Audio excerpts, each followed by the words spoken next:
In fact, we would even sing along uko nyuma uko. Whoa. Yeah, because now you already, because it's a kawaida thing that happens when they are rehearsing. You're in the house, you can hear what they are singing about, and so obviously you would, by virtue of my dad being a musician and singing, would know his songs.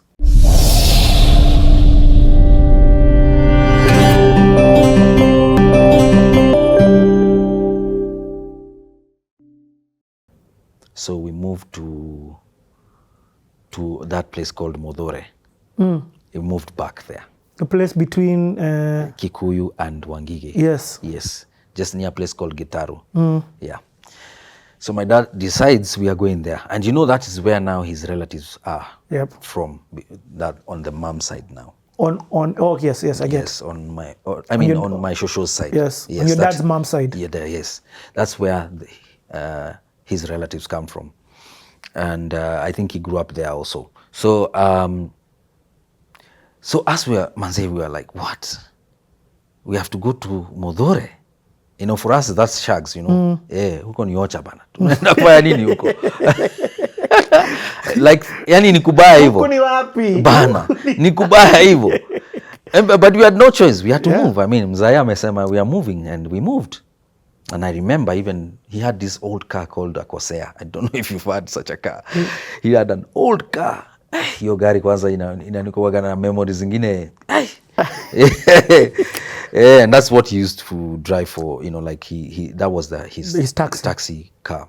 So we moved to Modore.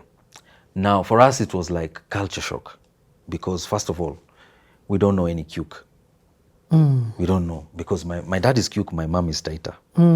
So there's no Kuk that has ever been spoken or Taita in the house. Yes. The only thing that we know is Swa, Sheng Kwanza, and a little bit of English. Yeah. So tunafika Modore, everybody speaking Kikuyu. And then we're enrolled in Modore Primary School. Okay. For us it was such a shock, like for the three of us, because that is me, the sister that I follow, and my last born bro. But for these two, for my elder sister and the second born, them they'd actually gone to school there. That's where they started their primary school. And then they left? They left Modore. That's when we moved in 83 in Isili. And my elder sister had actually cleared class 7. Yes. That's when they used to do CPE. Yes. So now my other sister, I think alikuwa class 7 when we moved. Is it class 6 or 7 when we moved to Isili? And you in class 5? Yes. So now me, I was in class 5 when we moved to Modore. My sister was in class 7 and my bro was in class 3. Because for him it was tough because Kikuyu was a subject. The way you have English, you have Swa. Kikuyu was a subject. So you had to learn. And from nursery all the way to class 3, that's when, now class 3, that was the end of that subject. So it was tough for him because he had to learn Kikuyu, he had to do exams in Kikuyu, nini. You can imagine, you're studying a language that you have no clue about, and and you get examined for that, and it was really tough. And it was really tough on us because now even the teachers wanasomesha in Kuk. Yes. Even a subject like Kiswahili wanafundisha in Kuk. So explain to people who may not understand, like give an example. Yes. What does that mean? Like what do they say? Like for instance, the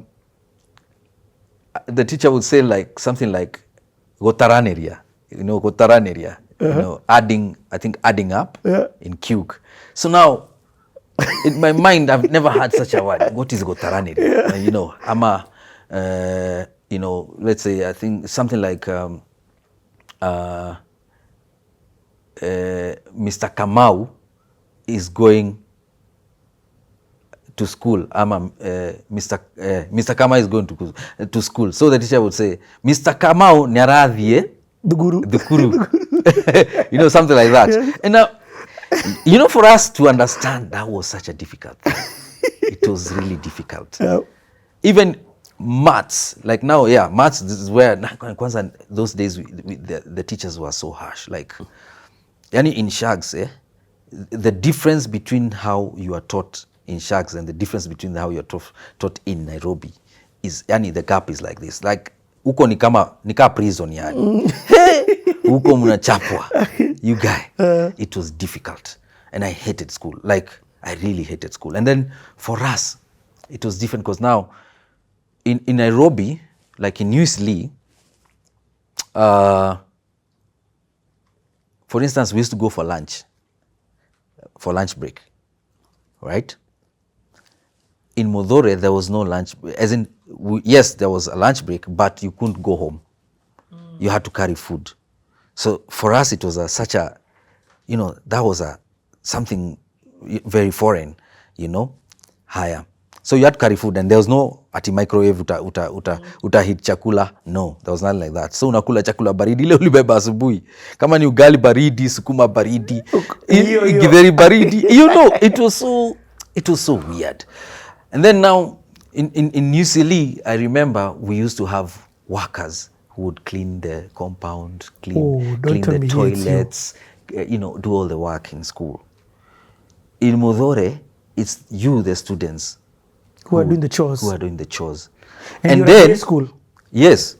And then things like let's say the toilets. Back in Isli, these were toilets where, ikona mpaka malia, the sewage and all that. But in Modore, ni pit latrines. Nishimo. Yes. Both, that was a shock. And then we used to have days for cleaning. In fact, I remember, it used to be so funny. Asubuhi when you go, and we used to have like parades every morning. So every morning ikifika I think saa 1:30, you have parade, and there was singing. First of all, there was singing songs, gospel songs, and then after that the headmaster starts talking nini, and then after that there's a teacher, I think, on duty that day who will talk about the things that a certain class will do, like that, and the duties that will be allocated. So I remember, I remember that there are times unasikia Saturday 1, 2, and 3 rosho muokana mohu na mae na kehato, So it was so funny. These are things that we never knew about. Yeah. Alafu the teacher goes on to say na ore utagokana mohu na mae na whatever nagetekia, like standard 1, 2, and 3 come with water, with ash, with brooms, and these are things like the brooms. There are those long grass that used to grow like in a thicket or something, and you'd go cut the grass and make a broom out of that. Yeah, si ati ni kifagio unaenda kununua kwa supermarket. No, you make that. Like, and and then you have to carry water, you have to carry ash, because now, the pit latrines. The insects. Yes, and the best way to do away with that is to mwagilia ash on top.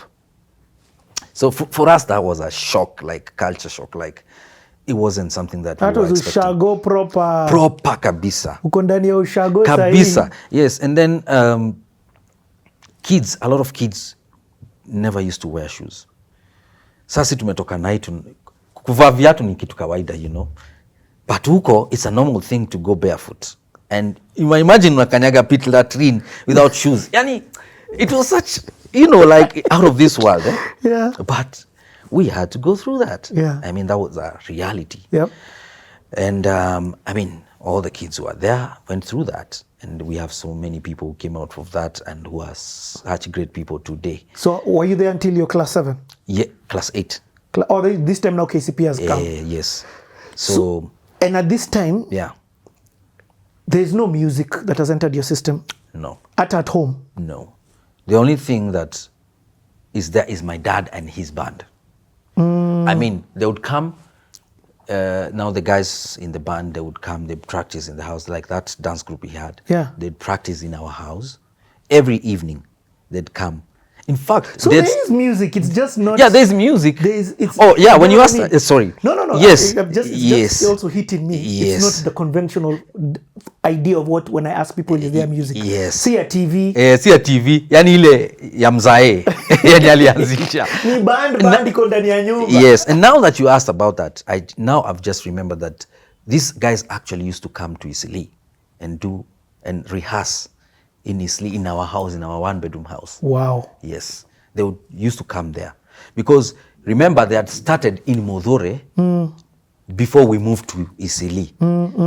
So when my dad moved to Isili with us, these guys had to come all the way from Modore to come and rehearse in our house. Your dad sounds like he was a musician at heart. Yes. But music wasn't making money, but that's what he wanted to do. Yes. So all these other things he's doing just for money. Exactly. But music was an inborn thing. Like he had it, for sure. And you'd not be interested when these guys are thinking, father-son dynamics imeharibu kila kitu. Now, the thing is that my dad was a very tough man. Mkali kuruka. Okay. Yeah. So when they were doing their rehearsals, mutoke. Tunaambia si wote tukae huko kando. In fact, anafunga hata mlango ya hiyo ya sito. So tunaambia tuende. Unaelewa? So now we could not participate in it. In fact, we came to participate in it later, way later, when we moved to Modore. And because we were much older. And I think he sat and realized, maybe I need to teach these guys, my craft. And so, there was music. But ni Buddha, is your father. My dad was so harsh, and at a guitar, like, don't touch. You could not touch that thing. He would know. Vile ameyekelea. Ungekuza hiyo kitu, my friend. Ni nani aliguza gitaa yangu? So he was very tough, and we feared him. We feared him. So I remember the fear I had in my father was something else, and that really affected me in life. Yeah. So these guys would come. Isn't this insane? Music, the thing that you've been called to do with your own life, is in your house. It is in the house. But it is in your house, but it is blocked from you. Yes. So you're not.